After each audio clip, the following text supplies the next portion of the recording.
If you just want to avoid selling altogether and you want people to click and buy your service from your website, you'll never be able to leverage this opportunity and grow your business the way that you want to. I can promise you that.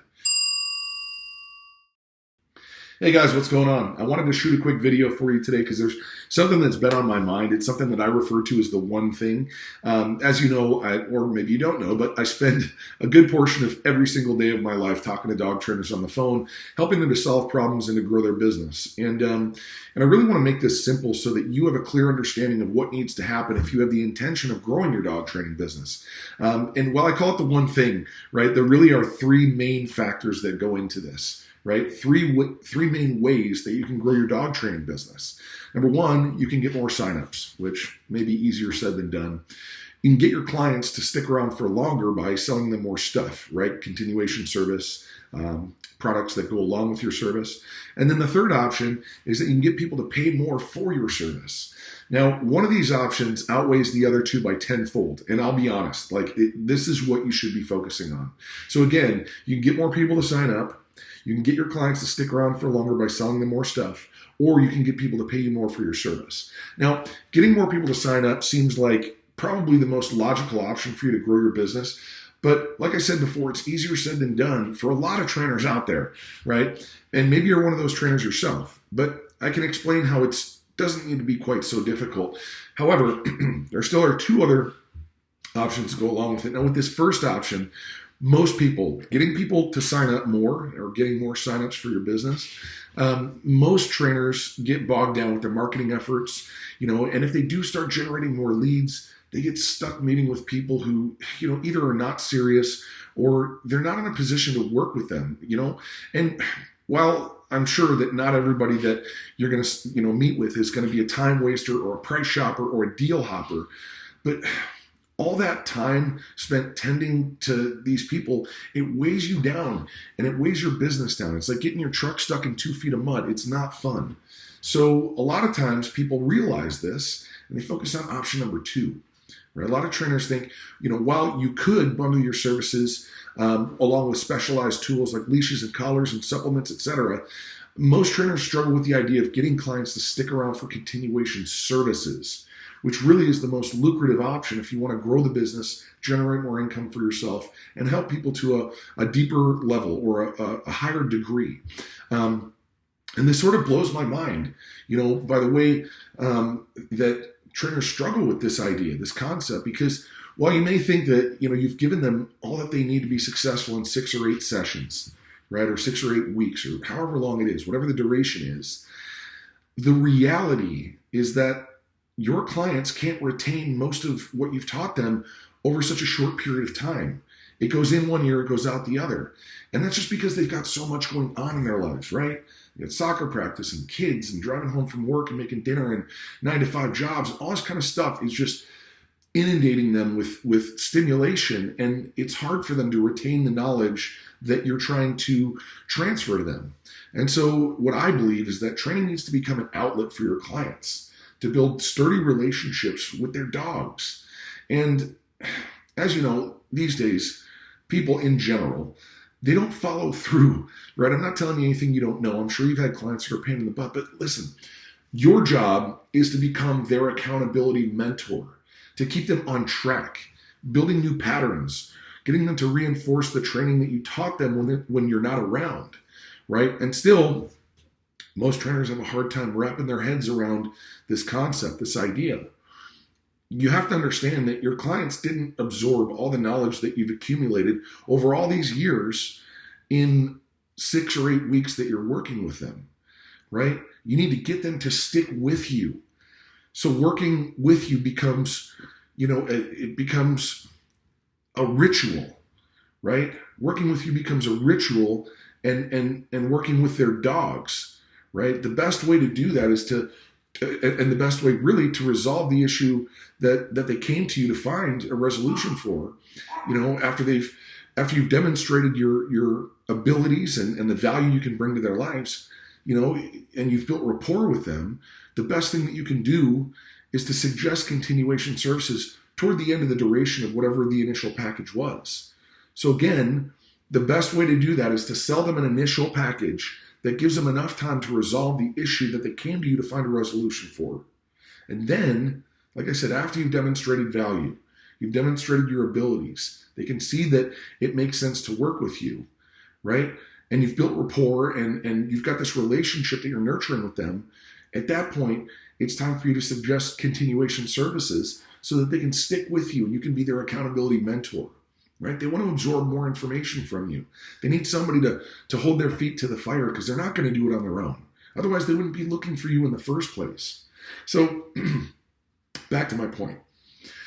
Both of these first two options can work to grow your training business. But like I said, the third option outweighs the first two by literally tenfold.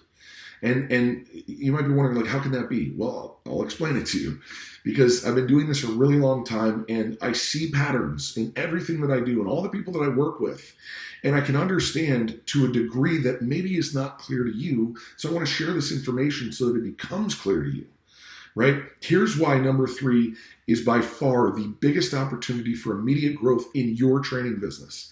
Number 1, or A, I should say, you don't have to get bogged down taking on tons of new clients, right? Because in a perfect world, you might think, well, if I just had more clients, everything would be great. But the reality is like, even if you had all perfect clients, which will never happen, you're still going to be working a lot. And the truth is that not every client is going to be ideal. Some of them are going to be a pain in the butt, and you know that. And so it creates friction and resistance in your business, and it makes it difficult for you to juggle all these balls, right? The second, or B, I should say, the reason why this is so much more powerful than the first two options is that you get paid more, which makes life easier. And regardless of whether or not you went into business for yourself to make more money than you would if you had a job or whatever your, motivation was, there's no disputing the fact that if you've got a full bank account, life is easier to live, right? And so you get paid more, which makes life easier. And then the third thing, or C, I should say, is your clients get better results because your clients are more committed to the outcome. And I think a lot of trainers struggle with this idea as well because they think, well, if I charge more, I'm not going to do a better job. And you probably won't, and that's fine.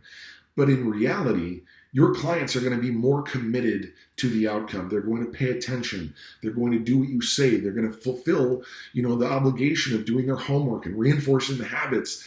And they're not going to blow off appointments with you. So that's why it's so important. If you want high quality and you want more income, then it needs to be something where you understand the psychology that goes into the sale.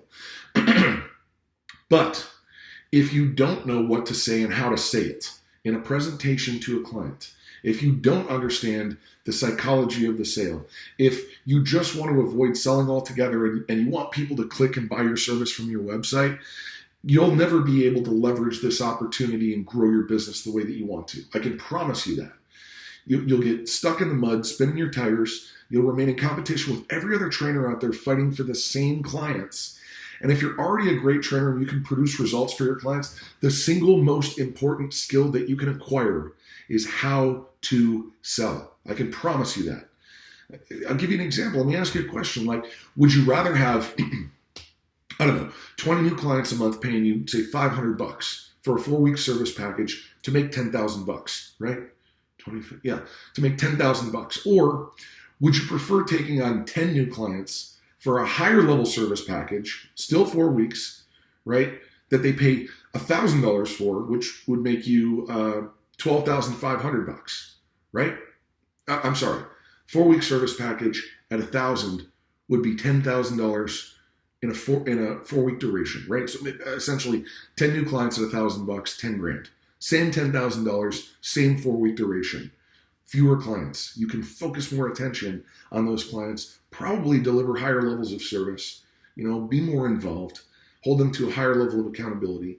People are excited about that. They go and rave about you. They shout your praises from the rooftops. And because of that, you're building a foundation in your business where you're getting paid more to work with fewer people and more referrals are funneling in. And you're able to retain clients because they enjoyed the service so much. So at the end of that 4-week duration, guess what happens?